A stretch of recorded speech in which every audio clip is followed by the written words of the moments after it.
안녕하셨어요? 네, 함께 기도드리겠습니다. 아버지 하나님 감사합니다. 독생자 예수 그리스도를 아끼지 아니하시고 이 땅에 보내셔서 우리가 평생 짓는 모든 죄를 담당케 하시고 우리가 받을 저주와 심판을 대신하여 십자가에 피 흘려 돌아가심으로 우리의 모든 죄를 영원히 사하시고 그 사실을 믿는 그 믿음으로 우리를 의롭다 하시고 하나님 자녀 삼아주신 그 크신 사랑과 은혜에 진심으로 감사합니다. 천성에 이르는 그날까지 주님이 역사하시는 주님의 몸된 교회 안에서 또 저희를 보호하시고 양육하시고 또 주의 일을 함께 할 수 있도록 주님께서 늘 말씀으로 또 성령의 능력으로 부어주심에 더욱 감사합니다. 이 시간에도 전국 곳곳에서 전 세계 모든 곳에서 하나님의 천국 복음이 증거되고 있습니다. 지금 중강당에서도 증거되고 있는 이 복음의 말씀에 새로 말씀 앞에 나온 새로운 영혼들 그 마음을 활짝 열어주시고 말씀을 증거하는 우리 목사님의 입술에도 성령의 능력을 더욱 풍성히 부어 주시옵소서. 오늘 함께 나누는 교제 가운데 정말 하나님의 은혜를 더욱 가슴속 깊이 깨닫고 감사하는 시간 될 수 있도록 역사해 주시옵소서. 예수 그리스도 이름으로 기도합니다. 아멘. 성경 고린도전서 1장을 찾겠습니다. 성경 고린도전서 1장입니다. 1절부터 우선 9절까지 제가 읽겠습니다. 하나님의 뜻을 따라 그리스도 예수의 사도로 부르심을 입은 바울과 및 형제 소스데네는 고린도에 있는 하나님의 교회 곧 그리스도 예수 안에서 거룩하여지고 성도라 부르심을 입은 자들과 또 각처에서 우리의 주 곧 저희와 우리의 주 되신 예수 그리스도의 이름을 부르는 모든 자들에게 하나님 우리 아버지와 주 예수 그리스도로 조차 은혜와 평강이 있기를 원하노라. 그리스도 예수 안에서 너희에게 주신 하나님의 은혜를 인하여 내가 너희를 위하여 항상 하나님께 감사하노니 이는 너희가 그의 안에서 모든 일 곧 모든 구변과 모든 지식의 풍족함으로 그리스도의 증거가 너희 중에 견고케 되어 너희가 모든 은사에 부족함이 없이 우리 주 예수 그리스도의 나타나심을 기다림이니라. 주께서 너희를 우리 주 예수 그리스도의 날에 책망할 것이 없는 자로 끝까지 견고케 하시리라. 너희를 불러 그의 아들 예수 그리스도 우리 주로 더불어 교직케 하시는 하나님은 미쁘시도다. 자, 이 말씀 가운데에서 4절만 같이 한번 다시 읽겠습니다. 그리스도 예수 안에서 너희에게 주신 하나님의 은혜를 인하여 내가 너희를 위하여 항상 하나님께 감사하노니. 이 고린도 교회는 사도 바울이 2차 전도 여행 때에 세워졌습니다. 그리고 이 고린도 전서는 3차 전도 여행을 할 때 에베소에서 고린도 교회 안에 여러 문제들이 있었고 그 문제들을 해결하기 위해서 이 편지를 보냈던 겁니다.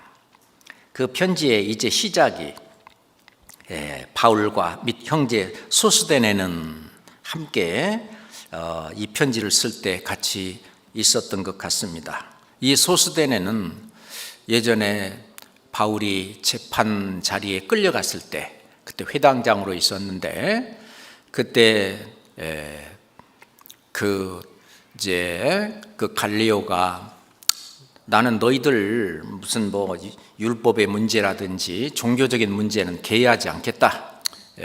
그래서 이제 재판자리에서 나가라 그랬더니 분에 못 이겨갖고 여기 있는 이 소스데네 회당장, 구원받은 이 소스데네를 대신 때리고 그 맞은 그 이야기가 사도행전 18장에 기록이 되어 있습니다. 이 고린도 전서 안에는 참 우리가 배워야 될 많은 교훈들이 있는데, 오늘은 특별히 그리스도 예수 안에서 너희에게 주신 하나님의 은혜, 하나님이 주신 은혜들이 무언가 하는 걸 생각해 보고자 합니다. 우리가 은혜라고 하는 것은 내가 못하기 때문에 대신 해준 그 모든 혜택을 내가 입고 있는 그거를 이제 우리는 은혜를 입었다, 은혜를 받았다, 그걸 은혜라고 말을 하는데, 우리가 부모님의 은혜, 그럼 부모님께서 낳아주시고 길러주시고 그 부모님이 모든 것을 다 주시려고 하는, 나중에는 아주 상속까지 다 모든 것을 자녀들한테 다 주시는데 다 그 부모님의 은혜죠.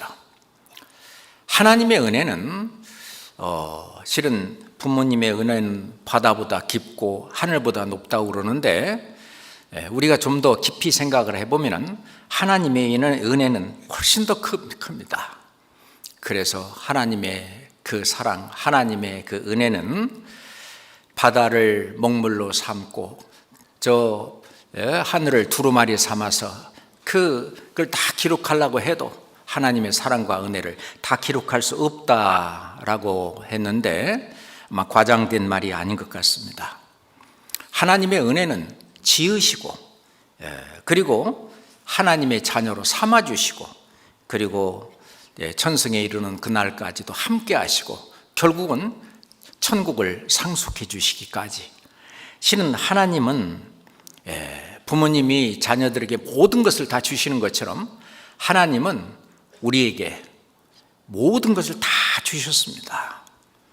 목숨까지 주셨는데, 그러면은 하나님은 하나님의 모든 것을 우리한테 주셨다라고 우리는 말할 수 있는데, 그건 모두 다 하나님의 은혜입니다. 우리는 이런 모든 것들이 당연한 것으로 여기고 살고 있는데, 실은 당연한 것이 아니라 그 모든 것이 다 하나님의 은혜죠. 그래서 얼마 전에 그 많이 불렀던 그 은혜라고 하는 그 찬송에 보면은 내가 누려왔던 모든 것들이, 그리고 내가 지나왔던 모든 시간이, 그리고 내가 걸어왔던 모든 순간이 당연한 것이 아니라 은혜였어. 그런 것 같습니다.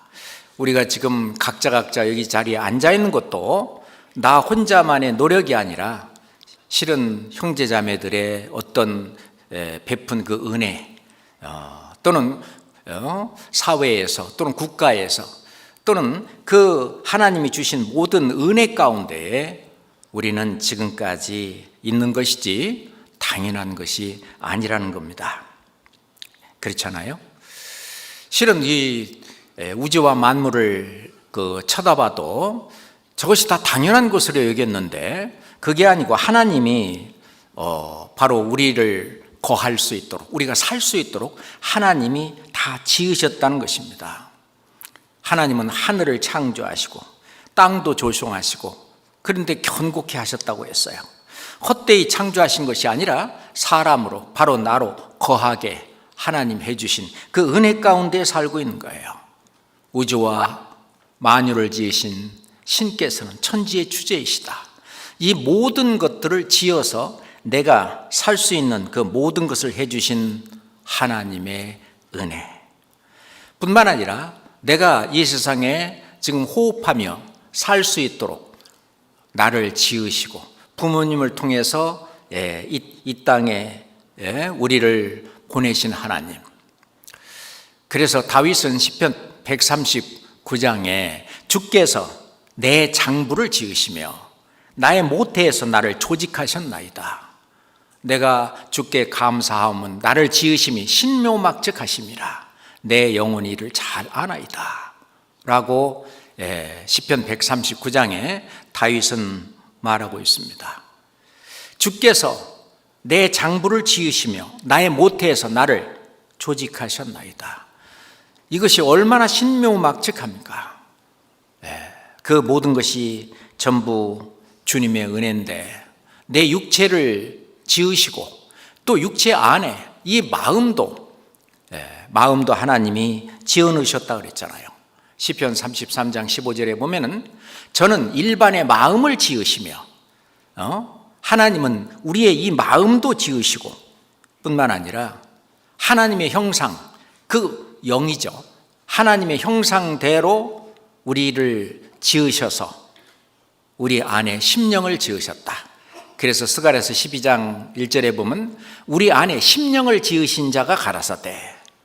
또 예레미야 38장 16절에 보면은요, 우리에게 영혼을 지으신 여호와께서 사시거니와, 영혼이라고도 말하고 이렇게 성경에 심령이라고도 말했는데 이 육신뿐만 아니라 육체뿐만 아니라 마음과 그리고 영혼까지 하나님이 지으셨는데 그 하나님의 형상대로 우리를 지어서 이 땅에 보내신 것은 하나님의 형상은 영이신데 영의 속성은 영원성입니다. 영은 영원히 사는 거예요. 죽음이 없어요. 그래서 구원받지 못한 사람도 실은 영원히 삽니다. 문제는 어디서 영원히 사는가 하는 것이 문제죠. 사람은 영원히 살도록 지음을 받았습니다. 우리가 영원히 살도록 지음을 받은 영이 내 안에 있는 거죠.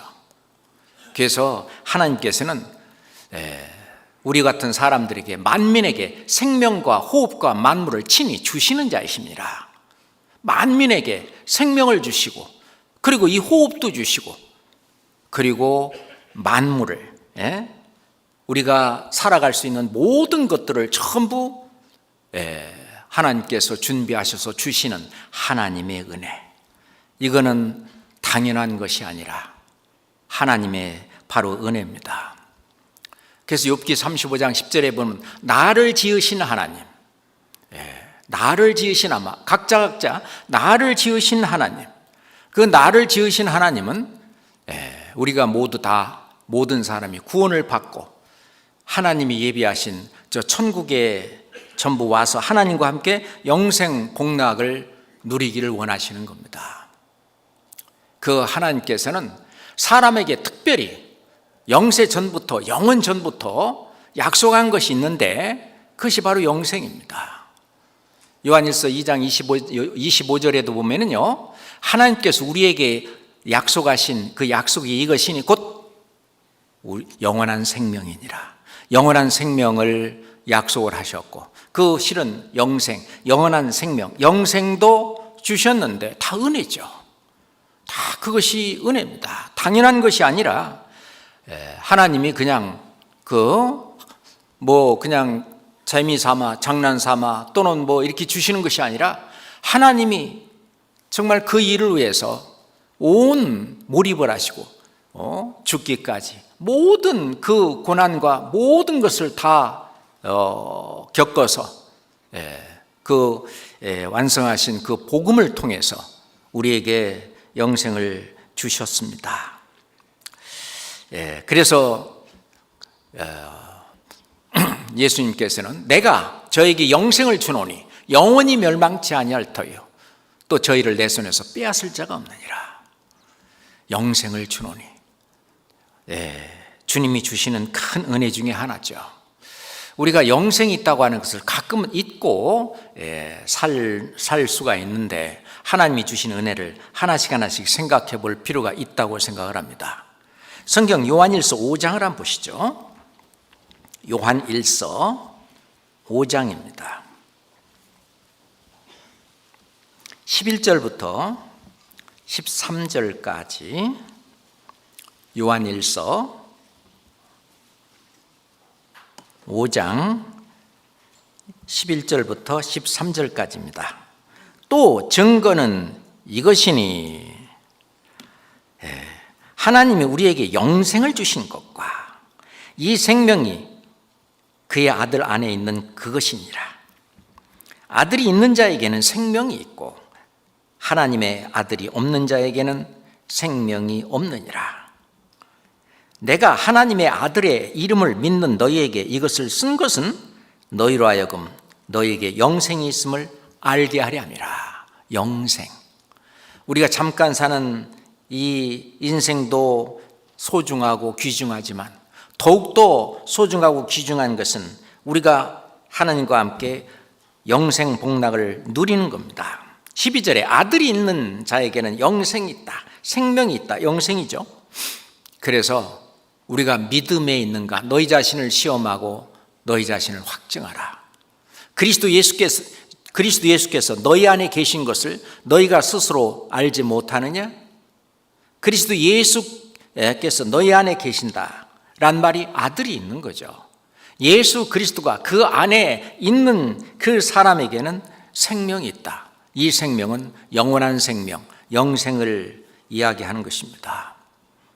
그래서 하나님이 우리에게 주신 은혜들이 많은데 우주와 만물을 주셨을 뿐만 아니라 나를 지으시고 그리고 나를 이 땅에 태어나게 하시고 영생을 약속하시고 영생을 주셨는데 실은 영생을 주시는 그 방법은 바로 구원을 통해서입니다. 하나님이 사람에게 주신 선물 가운데 가장 귀하고 가장 큰 것이 뭐냐라고 묻는다면 아마 답이 여러 가지가 있겠죠. 그런데 저는 구원이라고 말을 하고 싶습니다. 창조주가 사랑으로 피조물 인간에게 주신 아주 최고의 선물, 바로 구원입니다.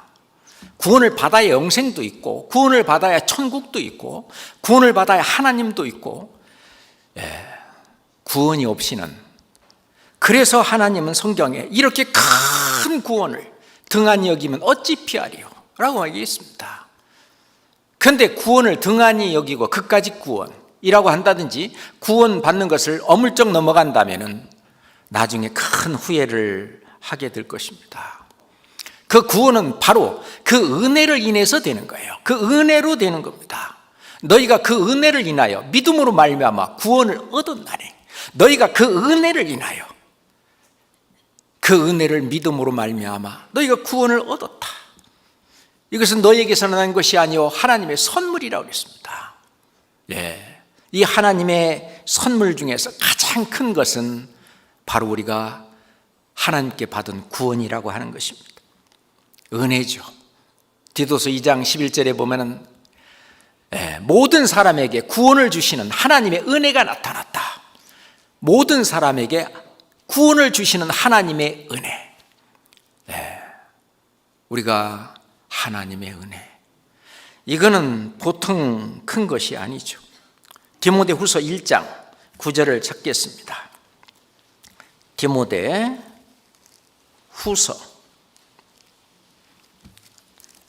1장 9절입니다. 함께 읽겠습니다. 하나님이 우리를 구원하사 거룩하신 부르심으로 부르심은 우리의 행위대로 하심이 아니요 오직 자기의 뜻과 영원한 때 전부터 그리스도 예수 안에서 우리에게 주신 은혜대로 하심이라. 은혜입니다.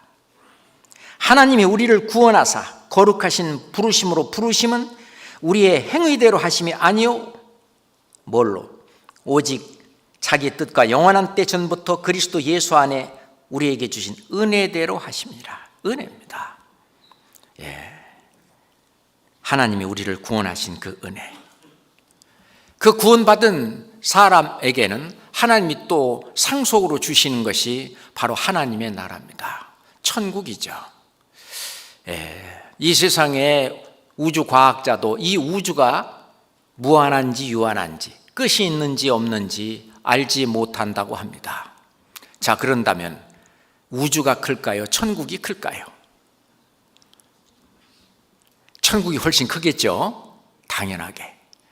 이 엄청난 이 천국, 그러면 천국의 어느 곳이 내 집일까요? 우스갯소리로 집사님 집은 오두막 집이고, 장로님 집은 기와집이고, 누구 집은 뭐고. 실은 우리 몸이 신령한 몸으로 변화돼서 올라가게 되면 우리 지금 현재 이런 육신의 몸이 아니잖아요. 부활하신 예수님 같은 신령한 몸은 아마 우리가 상상할 수 없는 그런. 그래서 제 생각은 그래요. 이 천국 전체가, 구원받은 사람 모두가 다 천국 전체가 바로 내 거. 그래서 마음이 가난한 자는 복이 있나니 천국이 저희 것이며 라고 말을 하셨습니다.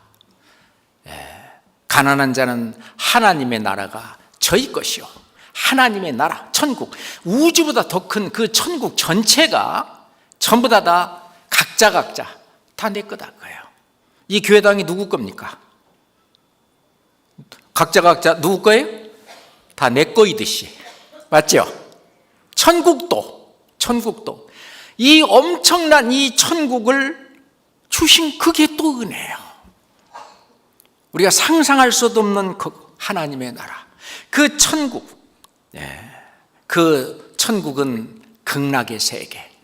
천국은 또 의가, 불의가 없고 부조리나 불의나 어떤 불법이나 이런 것이 전혀 없는 의의 나라, 거룩한 나라, 평강의 나라, 행복의 나라, 그리고 영원한 나라, 천국을 우리에게 또 상속해 주는 것도 또 하나님의 은혜입니다.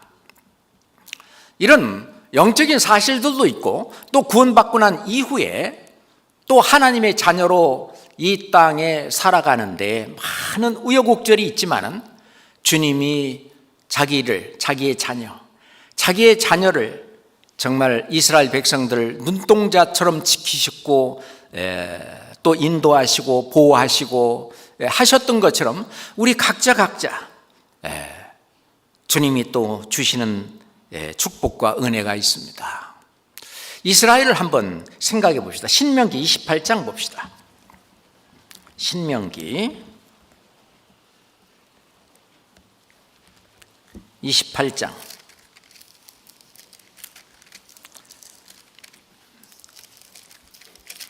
1절부터 보겠습니다. 신명기 28장 1절부터 6절까지 같이 읽겠습니다. 내가 내 하나님 여호와의 말씀을 삼가 듣고 내가 오늘날 네게 명하는 그 모든 명령을 지켜 행하면 네 하나님 여호와께서 너를 세계 모든 민족 위에 뛰어나게 하실 것이라.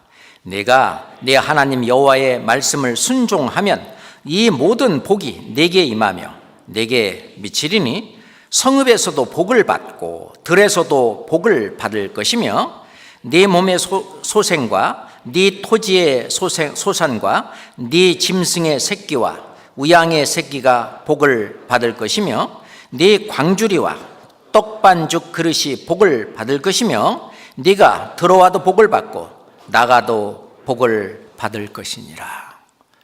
이건 이스라엘 백성들이 육신적으로 하나님의 말씀에 순종하게 되면 실제로 이 세상에서 육신적으로 이런 축복을 받을 것을 이야기하고 있습니다. 그리고 우리 구원받은 하나님의 자녀들, 예수님이 말씀하셨어요. 들의 백합화를 한번 봐라.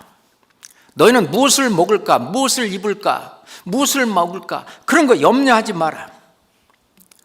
몸이 의복보다 더 중하지 않냐? 공중에 새도 한번 봐라. 심지도 않고 길쌈도 않고 거두지도 않고 창고에 모아 들이지도 않는데 하나님이 다 기르신다. 하물며 너희일까 보냐? 너희는 저런 것보다 더 귀하지 아니하냐? 하나님이 가장 존귀하게 여기는 하나님의 자녀. 너희들 중에 누가 염려함으로 키를 한 자를 더하게 할 수 있냐? 못하지 않냐? 들의 백합화의 어떤 이 꽃 한번 봐라. 그 영광이 얼마나 크냐? 솔로몬의 영광으로도 이 꽃 하나만 같지 않다. 예수님은 그런 말씀을 하다가 오늘 있다가 내일 아궁이에 들어가는 이 들풀도 하나님이 이렇게 먹이시고 입히시고 그러는데 하물며 너희일까 보냐? 믿음이 적은 자들아. 그러므로 너희는 무엇을 먹을까? 무엇을 입을까? 무엇을 마실까? 그런 거 하지 마라. 이는 다 이방인들이 구하는 것이다. 너희 천부께서는 이 모든 것이 너에게 있어야 할 줄을 이미 다 아시느니라. 그러므로 너희는 먼저 그의 나라와 그의 의를 구하라. 그리하면 이 모든 것을 너에게 더하시리라. 이제 구원받았으면 이 주님의 그 가족 안에 딱 들어오면 주님이 다 지키시고 다 입히시고 다 먹이시고 다 할 거니까 그런 걱정하지 말고 너희는 먼저 그의 나라와 하나님 나라가 점점 확장되어 가는 것이 복음을 전해야만 됩니다. 그러니까 복음을 전하는, 밖으로는 복음을 전하는 일을 하고 그의 나라와 그의 의를 구하라. 하나님의 그 의, 거룩한 신앙생활, 그리고 형제자매들과의 그 예수님이 말씀하신 것처럼 내가 너희를 사랑한 것 같이 너희도 서로 사랑하라. 용서하고 섬기고 그 사랑을 실천하면서 그 의를 구해서 점점 예수님을 닮아가는 그런 삶을 한번 살아봐라. 그리하면 이 모든 것, 이방인들이 구하는 그 모든 것을 너에게 다 더하시리라. 그러니까 내일 일은 염려하지 마라. 내일 일을 위해서 염려하지 마라. 내일 일은 내일이 염려할 것이요, 한낱 괴로움은 그날이 족하니라 말씀하셨는데, 내일 일은 내일 염려하라. 그래서 내일 가면 염려하라는 줄 알았어요, 처음에 저는. 근데 이 원어를 보고 영어 성경을 보니까 내일이 내일을 염려하래요. 너는 하지 말고. 내일이 가면은 내일이 또 오늘이 되잖아요. 실은 내일은 없어요. 오늘만 있습니다. 내일로 가보면 또 오늘 돼버렸어요. 그러니까 오늘 살아가는 이 가운데 먼저 그의 나라와 그의 의를 구하라. 즉 하나님 말씀에 순종해서 복음들 전하면서 이 살게 되면 그 나머지는 복음에 순종하고 하나님 말씀대로 사는 사람이 이 세상에서도 그냥 농땡이 피고 그렇게 일도 안 하고 그렇게 살겠어요? 성경에 그런 말씀이 어디 있어요? 이 하나님 말씀에 순종해서 살게 되면은 하나님이 도와주시고 그러면은 모든 것을 다 잘하게 해주신다는 겁니다. 실은 그렇게 지금까지 살고 있잖아요. 저희들 각자가 산 정의라고 생각합니다. 성경 고린도후서 9장 8절 보겠습니다. 고린도후서 9장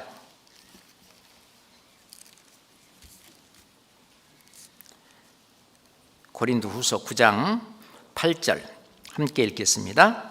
하나님이 능히 모든 은혜를 너에게 넘치게 하시나니 이는 너희로 모든 일에 항상 모든 것이 넉넉하여 모든 착한 일을 넘치게 하려 하심이니라. 하나님이 능히 모든 은혜를 너에게 넘치게 하시나니, 우리에게 구원을 주시는 은혜뿐만 아니라 이 생활 가운데 하나하나 계속 모든 일에 하나님이 간섭하시고 도와주시고 하나님이 함께 하시는 그 모든 은혜인데, 하나님이 능히 모든 은혜, 물질적인 축복은 말할 것도 없고 우리의 마음의 어떤 평강과 그 모든 그 은혜를 너에게 넘치게 하시나니 이는 너희로 모든 일에 항상 모든 것이 넉넉하여 모든 착한 일을 넘치게 하려 하십니다. 결국은 그의 나라와 그 의를 구하는 그 일을 할 수 있도록 물질적인 것도 넉넉하게 주시는 하나님의 은혜가 있다는 것입니다. 우리가 가정에서도 부모님 말씀 안 듣고 자꾸 속썩이면 매를 벌잖아요. 그것처럼 그 구원받은 하나님의 자녀가 하나님 말씀대로 살지 않으면 매를 벌어요. 그렇죠? 그래서 징계도 맞고 그래서 하나님도 혼나고 사는데, 그거 말고 하나님의 말씀에 순종해서 살게 되면은 하나님이 얼마나 이뻐하시겠어요? 하나님이 얼마나 기뻐하시겠어요? 그러니 뭐 풍족하게 풍성하게 후히 주시고 넘치도록 이렇게 우리들이 신앙생활 할 수 있도록 다 해 주신다는 얘기입니다. 자, 시편 112장입니다. 시편 112장입니다.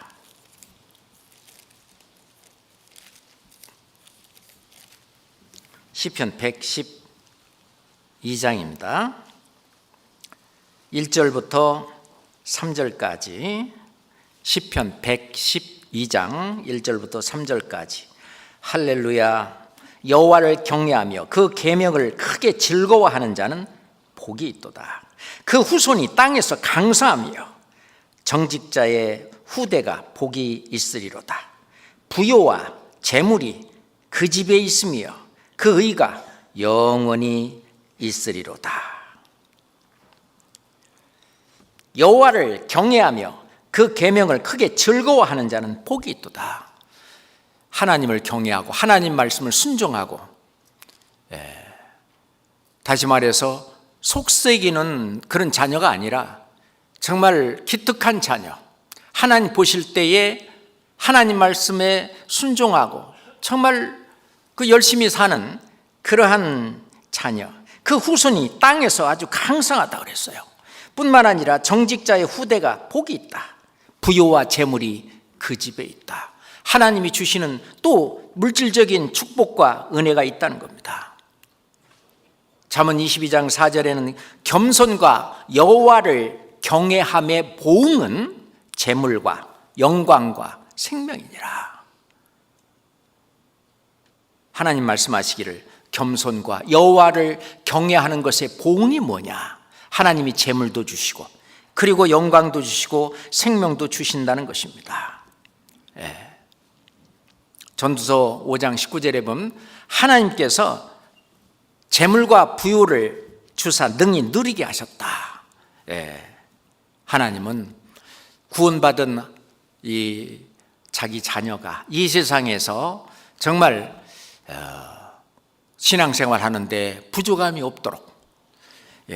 근데 하나님 왜 나한테는 뭐 그렇게 막 수조 원의 그런 재산도 안 주고 겨우 뭐 이렇게 먹고 간당간당 살게만 줍니까? 누가 그러더라고요. 더 주면 신앙생활 실패할까 봐. 그것이 가장 적당하니까 하나님이 그 가장 적당하게 주신다는, 가만히 생각해 보면 옳은 말인 것 같아요. 그래서 하여튼 신앙생활 하는데 부족함이 없도록, 그게 넉넉한 것이 아닌가라고 생각을 합니다. 그렇죠? 하나님이 알아서 다 주십니다. 뿐만 아니라 하나님은 우리를 천성에 이르는 그날까지 인도하시고 보호하시고 그리고 돌보고 지켜주십니다. 그래서 신명기 32장에 보면 이스라엘 백성들을 지켜주실 것을 자기 눈동자같이 지켜주셨다고 그랬어요. 정말 이 눈동자를 지키는 것을 보면요, 무의식적으로 뭐가 이렇게 탁 날라오면 무의식적으로 그냥 이게 닫아지잖아요. 몸을 하나님이 그렇게 보호하게 만들어 놓은 것처럼 하나님이 우리를 그렇게 이스라엘 백성뿐만 아니라 하나님의 자녀를 그렇게 지키신다는 것을 우리는 압니다. 성경 느헤미야 9장 한번 보겠습니다. 느헤미야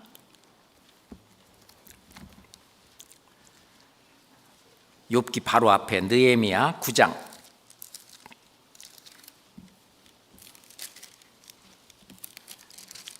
느헤미야 9장 16절부터 느헤미야 9장 16절부터입니다. 저희와 우리 열조가 교만히 하고 목을 굳게 하여 주의 명령을 듣지 아니하고 거역하며 주께서 저희 가운데 행하신 기사를 생각지 아니하고 목을 굳게 하여 패역하여 스스로 한 두목을 세우고 종되었던 땅으로 돌아가고자 하였사오나 오직 주는 사유하시는 하나님이시라. 용서하시는 하나님이십니다. 은혜로우시며 긍휼히 여기시며 더디 노하시며 인자가 풍부하심으로 저희를 버리지 아니하셨나이다. 또 저희가 송아지를 부어 만들고 이르기를 이는 곧 너희를 위하여 애굽에서 나오게 하신 하나님이라 하여 크게 설만하게 하였사오나 주께서는 연하여 긍휼을 베푸사 저희를 광야에 버리지 아니하시고 낮에는 구름 기둥으로 길을 인도하시며 밤에는 불 기둥으로 그 행할 길을 비치사 떠나게 아니하셨사오며 또 주의 선한 신을 주사 저희를 가르치시며 주의 만나로 저희 입에 끊어지지 않게 하시고 저희의 목마름을 인하여 물을 주시사 40년 동안을 들에서 기르시되 결핍함이 없게 하심으로 그 옷이 헤어지지 아니하였고 발이 부르지 아니하였사오며 이스라엘 백성들은 광야를 지나면서도 계속해서 하나님에게 때론 원망을 하고 불평을 하고 하나님 말씀을 불순종하고 그 하나님이 아닌 눈에 보이는 우상을 섬기기도 하고 그때마다 매를 맞고 그렇지만 하나님은 그들을 버리지 아니하시고 계속 또 용서해 주시고 이끌어 주시고 그렇게 광야를 지나 가나안 땅으로 갈 때까지 하나님은 안고 갔다고 그랬습니다. 안고. 신명기 1장 31절에 보면은 광야에서도 너희가 당하였거니와 사람이 자기 아들을 안음같이 너희 하나님 여호와께서 너희의 행로 중에 너희를 안으사 이곳까지 이르게 하셨느니라. 안고 이스라엘 백성들을 눈동자 같이 지키시며 결국은 약속하신 가나안 땅으로 이끌어 가셨습니다. 구원받은 이후로 천성에 이르는 그날까지 하나님이 우리를 지켜주시고 그리고 인도하시는 그 모든 것은 당연한 것이 아닙니다. 하나님의 은혜입니다. 사람들은 자기 자신의 인생을 자기 자신의 능력과 또는 자기의 지식으로 어떤 자기의 노력으로만 살아간다고 생각합니다. 그렇기 때문에 어떤 때는 하나님이 나한테 해준 게 뭐 있어요? 응? 그렇게 불평하고 원망할 수도 있을 수도 있겠죠. 그거는 철없는 아이가 엄마 아빠가 나한테 해준 게 뭐 있어? 그런 거나 아마 마찬가지일 거라고 생각을 합니다. 저희 집에 있는 수족관의 물고기는요 저절로 하늘에서 아침마다 먹이가 떨어지는 줄 알아요. 글쎄요, 그 물고기가 은혜를 알까요? 우리가 혹시 그러지는 않을까? 정말 하나님의 은혜가 얼마나 많은지. 이스라엘을 지키시는 하나님은 졸지도 않는다고 그랬어요. 졸지도 않고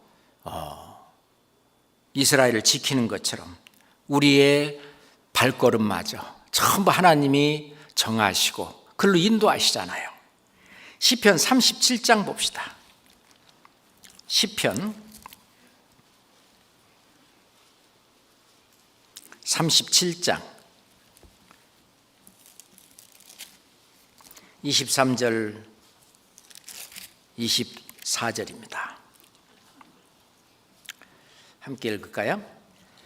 여호와께서 사람의 걸음을 정하시고 그 길을 기뻐하시나니 저는 넘어지나 아주 엎드러지지 아니함은 여호와께서 손으로 붙드심이로다. 다윗은 이것을 깨달았습니다. 만약에 하나님께서 다윗을 이렇게 걸음을 지키시고 인도하시고 보호하지 않았으면은 아마 다윗은 아마 그렇게 되지 못했을 겁니다. 그것을 깨달은 이 다윗은 여호와께서 사람의 걸음을 정하시고, 이 사람은 어떤 사람이겠어요? 구원받지 않은 사람은 그냥 두잖아요. 구원받은 하나님의 자녀의 그 걸음을 정하시고 그 길로 가는 것을 기뻐하셔요. 어떤 사람이 이제 길을 물었습니다. 그럼 길을 가르쳐 주는데 자, 여기서 쭉 가가지고 저기 간판 어디 있는 데서 이렇게 오른쪽으로 꺾어 가시고 이렇게 하면은 어떤 분은 글로 가는 거 이렇게 지켜보잖아요. 근데 딴 데로 가려고 그러면 아니요 좀 더 가요 뭐 이렇게. 그러니까 여호와께서는 사람의 걸음을 정하시고 그 길대로 가는 걸 기뻐하신다. 그것은 의의 길이죠.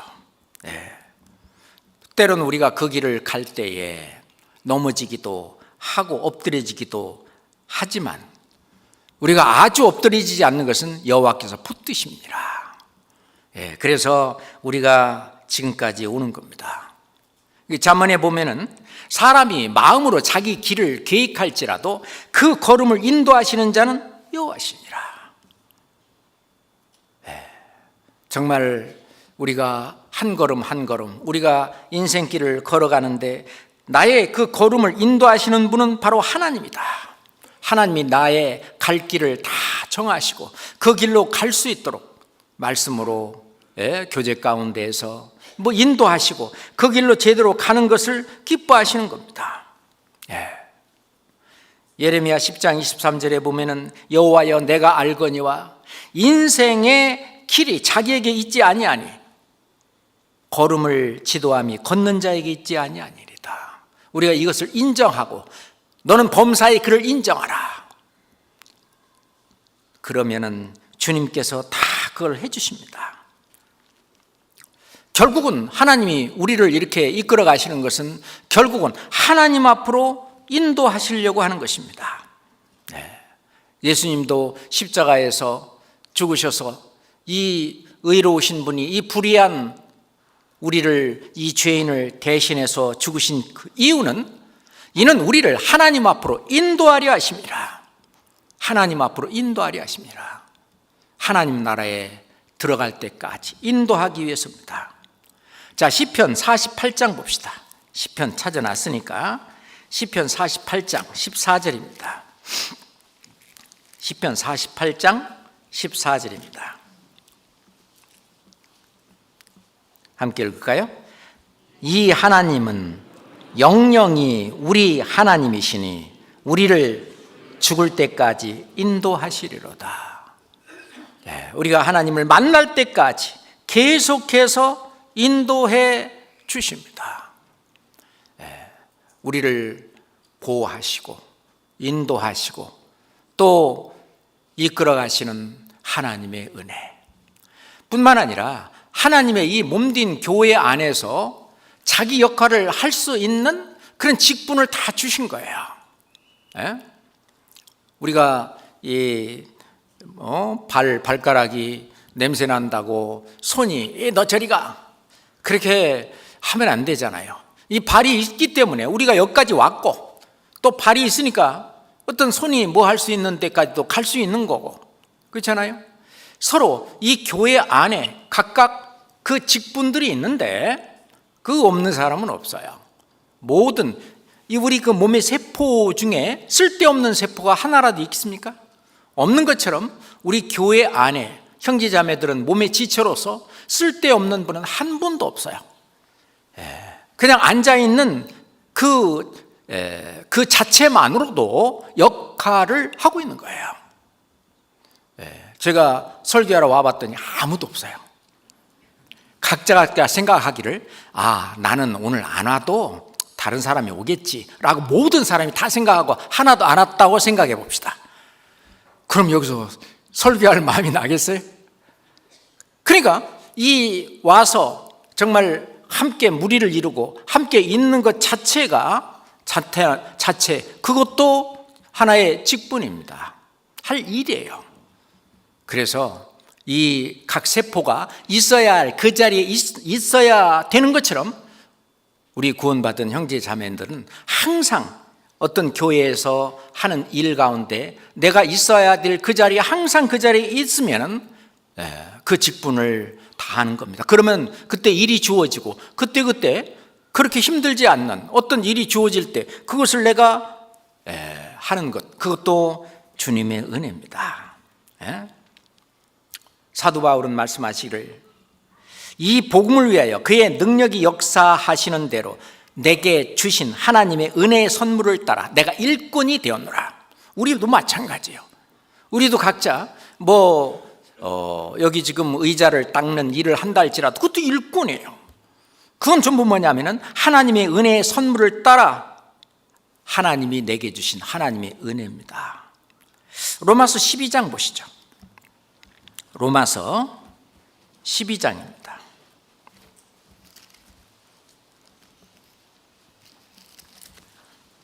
로마서 12장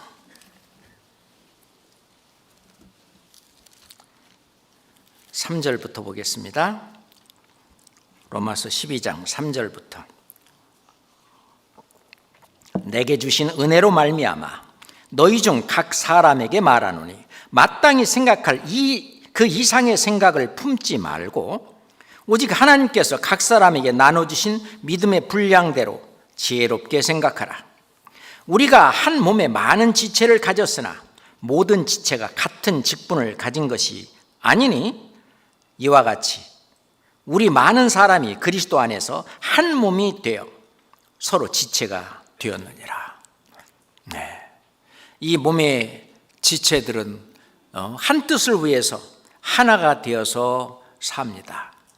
그래서 3절에 있는 것대로 내게 주신 은혜로 말미암아 내게 주신 은혜다. 각자 믿음의 분량대로 각 지체에게 주신 직분을 행하는 그것은 은혜입니다. 6절도 있죠. 우리에게 주신 은혜대로 받은 은사가 각각 다르니 하면서 각각 교회 안에서 할 일들을 얘기하고 있는데 우리에게 주신 은혜입니다. 이것이 당연한 것이 아니라 주님이 주시는 은혜입니다. 뿐만 아니라 단련시키기 위해서 환난과 고난을 허락하신 것도 주님의 은혜입니다. 우리가 욥의 고난을 생각해 본다면 욥은 재산이 다 날아가고 자기 자식들까지 다 날아가고 몸에 병이 들어서 진짜 차라리 자기가 태어난 생일을 저주하는 그런 단계까지 오는 그 욥의 고난, 하나님은 그 고난을 허락하셨습니다. 한나는 아이를 못 가져가지고 그 분린나가 계속 옆에서 약 올리고 조롱하고 격동시키고 했지만은 결국 그 어떤 그 고난과 그 모든 것을 단련을 받고 난 다음에 하나님이 은혜를 주셔서 그래서 한나에게 사무엘이라고 하는 아주 큰 선지자를 주셨습니다. 욥에게도 그 이후에 또 그 이상의 어떤 하나님이 은혜를 베풀어 주셨습니다. 그렇잖아요? 실은 이런 고난과 시련 이런 것은 이 세상에 어떤 재물이나 금보다 더 귀하다고 그랬어요. 베드로전서 1장 7절 보겠습니다. 베드로전서 1장 7절입니다. 같이 읽을까요? 너의 믿음의 시련이 불로 연단하여도 없어질 금보다 더 귀하여 예수 그리스도에 나타내실 때에 칭찬과 영광과 존귀를 얻게 하려 함이라. 너의 믿음의 시련이 불로 연단하여도 없어질 금보다 더 귀하다. 그래서 예수 그리스도 나타내실 때 칭찬과 영광과 존귀를 얻게 하려 함이라. 우리에게 이런 은혜도 허락하셨습니다. 어떤 자매님은 왜 나한테 이런 고통과 또는 고난과 시련을 주시는지 모르겠다고 이것을 그 연단을 이겨나가고 뭐하고 그러면 하나님이 나중에 더 큰 어떤 은혜로 채워주시기 위해서 그렇게 된다라고 하나님의 어떤 측면에서 하나님의 마음에서 생각하시면은요, 그런 어떤 시련도 이 극복하고 이겨나갈 수 있는 힘이 생길 거라고 생각합니다. 요셉은 그 죄도 없이 그 구덩이에 빠져갖고 죽을 뻔했잖아요. 빠쳐갖고. 그런데 이제 애굽으로 팔려가갖고 거기 가서 막 바락바락 막 그렇게 했어요. 하나님이 나를 먼저 애굽에 보내시고 나를 단련시키는 과정이구나. 그 단련을 연단을 보디발의 집에서 또 감옥에서 다 받았습니다. 하나님이 이 모든 걸음을 다 계획하시고 인도하셨다는 그것을 믿고 그게 맡긴 거예요. 그리고 그때그때 상황 속에서 하나님이 원하시는 것을 그때그때마다 했습니다. 그때그때마다 하나님이라면 어떻게 하셨을까? 하나님 앞에 기도하면서 묻고 하나님이 원하시는 대로 그때그때의 상황들을 해나갔던 것이죠. 그러면서 그 연단을 이겨나갔는데 하나님이 그런 고난과 환난과 어려움과 그 모든 것을 주시는 것도 하나님의 은혜라고 하는 것입니다. 뿐만 아니라 우리에게 구원만큼이나 주신 선물이 있는데 그 선물이 바로 성령이십니다. 자, 요한복음 14장 보겠습니다. 요한복음 14장. 성령 하나님이 지금 우리와 함께 계시는데 요한복음 14장 16절 17절입니다. 내가 아버지께 구하겠으니 그가 또 다른 보혜사를 너희에게 주사 영원토록 너희와 함께 있게 하시리니 17절은 함께 읽겠습니다. 저는 진리의 영이라 세상은 능히 저를 받지 못하나니 이는 저를 보지도 못하고 알지도 못함이니라. 그러나 너희는 저를 아나니 저는 너희와 함께 거하시며 또 너희 속에 계시겠습니다. 하나님은 다른 보혜사, 영어로 성경에 보면 카운슬러, 헬퍼 그렇게 번역이 되어 있는데 보혜사, 성령을 하나님이 주셨는데 영원토록 너희와 함께 있다. 계시다 안 계시다 하는 것이 아니죠. 하나님은 성령을 우리한테 주시고 성령이 우리 교회 안에 교회의 머리로 계실 뿐만 아니라 또 각자 우리 안에도 계셔서 함께 교회에서 이끄시는 성령의 뜻과 또 개인 속에 있는 그 성령은 같은 성령이기 때문에 같은 마음으로 같은 뜻으로 함께 가게 하십니다. 그 성령은 영원하신 성령, 그리스도의 영, 하나님의 영, 예수의 영, 진리의 영, 성결의 영, 그 영이 우리와 함께 선물로 하나님이 우리를 돕는 헬퍼, 보혜사로 또 주셨다고 하는 것이 하나님의 큰 은혜시죠. 뿐만 아니라 우리에게 사랑할 수 있는 힘을 넣으셨어요.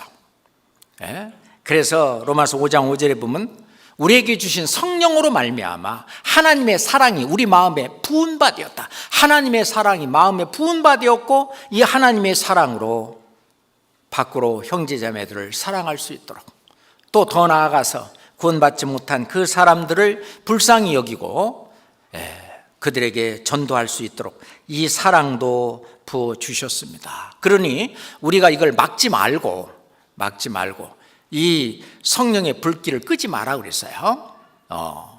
성령을 소멸치 마라. 성령의 불길을 끄지 말고 성령이 불타오르는 대로 그냥 나 자신을 그냥 드리는 거예요. 베드로전서 1장 22절 봅시다. 베드로전서 1장, 베드로전서 1장 22절입니다.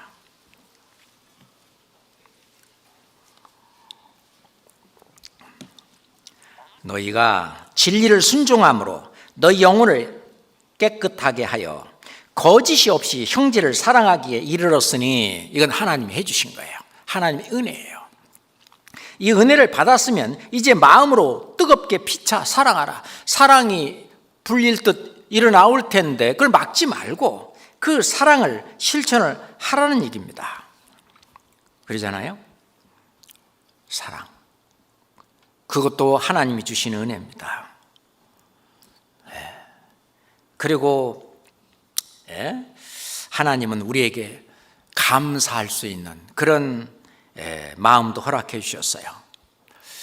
그래서 실은 그 고린도후서 8장 1절에 보면, 형제들아, 하나님께서 마게도냐 교회들에게 주신 은혜를 우리가 너희에게 알게 하노니, 환난의 많은 시련 가운데에서도 너희의 넘치는 기쁨과 극한 가난이 저희로 풍성한 연보를 넘치게 했다. 그러니까 마게도니아 교회들에게 주신 은혜가 뭐냐면은, 은혜가 바로 극한 가난이 있지만은 그 넘치는 기쁨이 있기 때문에 자원하는 마음으로 풍성한 연보를 넘치도록 하게 하신 주님의, 하나님의 은혜가 있다는 거예요. 그 은혜를 주셨는데 그 은혜를 받아서 그 은혜를 누리는 겁니다. 그렇잖아요. 우리가 주님이 주신 은혜가 너무너무 많아요. 자, 마지막 말씀으로 고린도후서 4장 14절을 찾겠습니다. 고린도후서 4장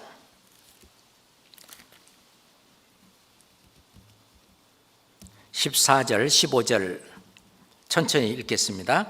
주 예수를 다시 살리신 이가 예수와 함께 우리도 다시 살리사 너희와 함께 그 앞에 서게 하실 줄을 아노니, 모든 것을 너희를 위하여 하는 것은 은혜가 많은 사람의 감사함으로 말미암아 더하여 넘쳐서 하나님께 영광을 돌리게 하려 함이니라.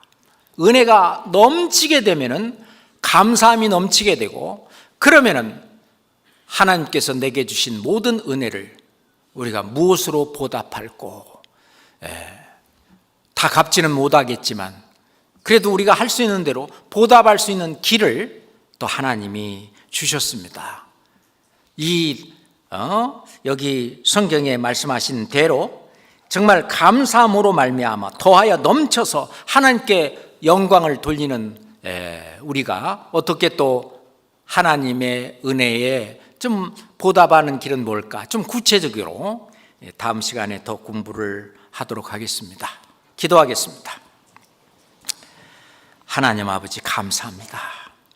하나님이 주신 은혜가 얼마나 많은지, 그 은혜를 우리는 그저 당연한 것으로 여기고 하나님이 은혜인 줄을 종종 잊곤 합니다. 아버지 하나님, 저희들이 늘 하나님 주신 은혜를 감사하며 찬송하며 살 수 있도록 인도하여 주시옵소서.